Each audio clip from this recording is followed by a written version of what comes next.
Hello and welcome to Episode 3, Metal Acquisition. I'm your host, Sergeant Quinn.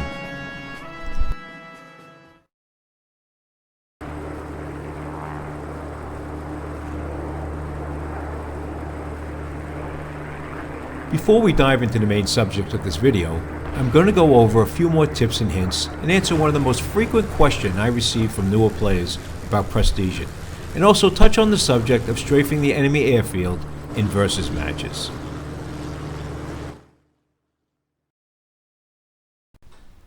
Prestiging mainly deals with your rank and its corresponding icon displayed to the left of your name in the versus lobby and at the top right throughout the menu pages.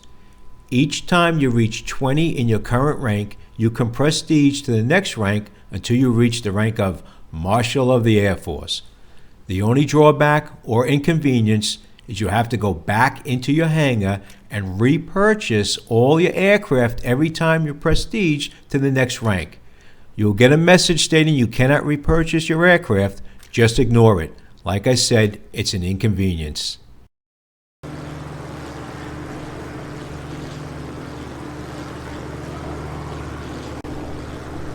When you are finished playing for the day and are in the habit of heading over to the hangar to repair all of your damaged aircraft before turning off your Xbox, stop doing this. You are only wasting Lionhead currency.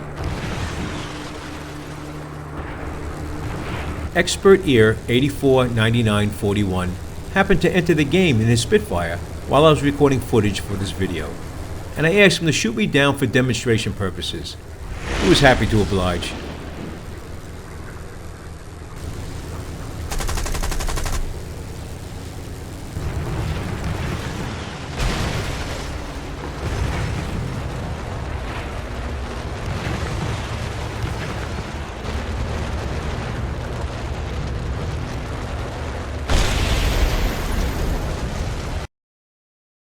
The game will automatically repair all of your damaged aircraft if you leave your Xbox off for approximately 4 or more hours.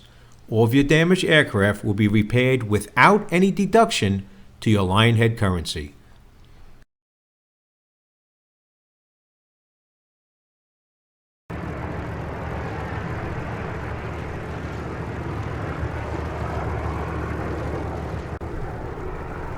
When Birds of Steel was released, about 90% or more of the players were from IL-2 Birds of Prey, and we all quickly realized that strafing enemy players in versus matches, especially in simulation mode, while they were taking off, was too unfair.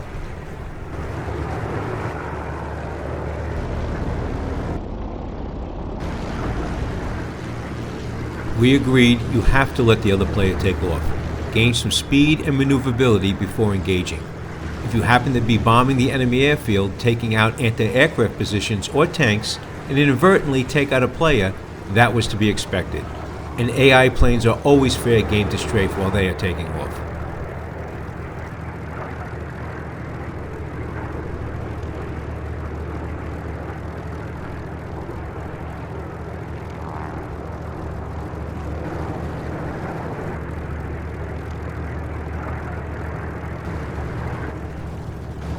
Now, the player taking off just can't assume they are off limits for that brief time just after takeoff.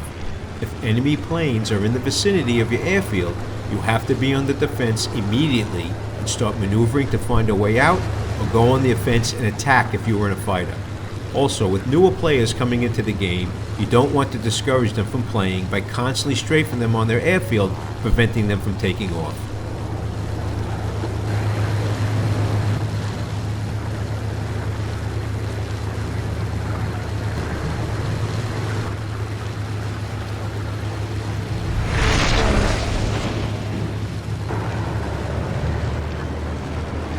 If you ever wondered how the AI biplanes can speed past you, outmaneuver you, or you just can't shake them off your 6 while you are in a more superior aircraft, it's because the AI are cheating.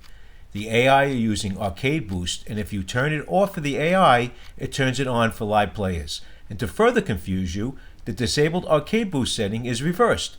No equals off for live player, on for AI. Yes equals on for live player, off for AI. This is not a bad thing, because engaging AI that are flying with arcade boost is good combat practice for going up against live players. Birds of Steel has a total of 40 medals, and I have run across only a handful of players who have attained all 40. Two of the most difficult to attain are the United States Purple Heart Medal and Germany's Wound Badge Medal.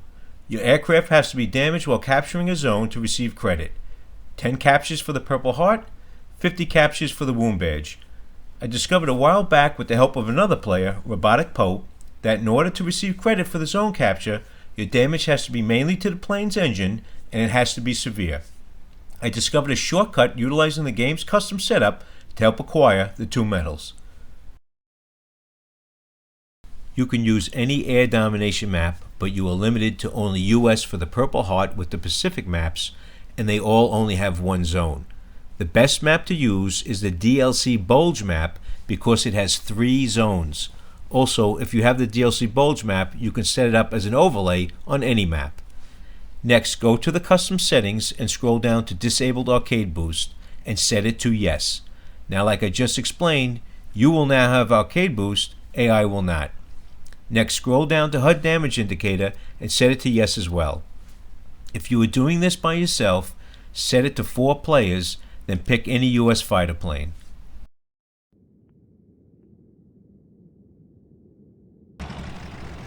Search for a flat open field area and come in low and level. Now for the tricky part. You have to fly low enough for your prop to hit the ground to damage your engine. You will receive engine died, propeller was broken message, and the damage indicator will start flashing with a black engine. You are now ready to start capturing zones. Now, this is where the arcade boost comes into play, and you really get to experience how bad the AI are really cheating using arcade boost. After your initial ground hit, you want to gain some altitude. If you had good momentum after your hit, you should be able to climb to the height of the zone. If you came in a little slow, just level out, dip your nose down to gain a little more speed, pull back up, level out again, and you can maintain your height and airspeed indefinitely.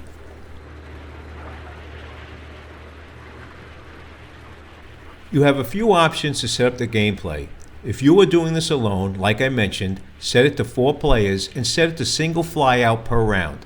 When the game starts, shoot down your AI so only you can capture zones.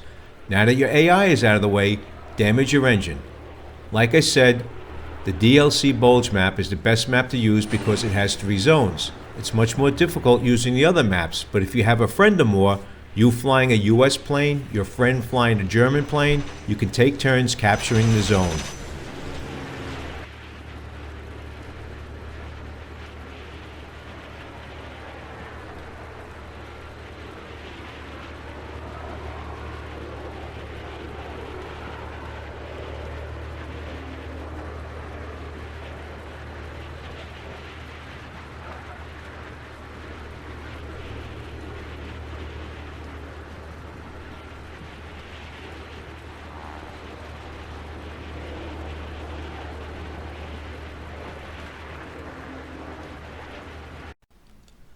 To attain the German Wound Badge medal, you can use the prop hit method, but you have to capture 50 zones. And if you're having difficulty in crashing, there is another way.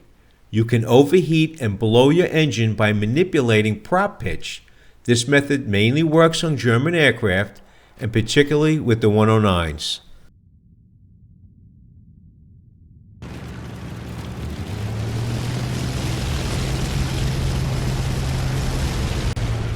To set up your aircraft, click on Controls when the game starts, then click on Button Mapping like I demonstrated in Episode 2. Scroll down to Toggle Auto Prop Pitch under Engine Control and assign a button or combination of button and stick movements. I assigned left stick plus A button.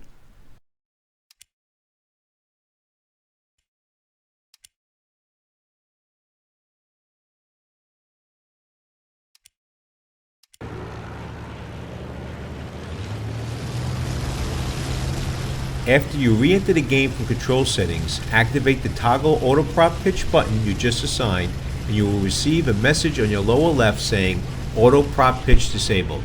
Now open your throttle to full. The damage indicator will start to flash with the engine icon turning black fast, and the message on the lower right will tell you engine died overheating and your propeller will stop spinning. Now you are ready to start capturing zones.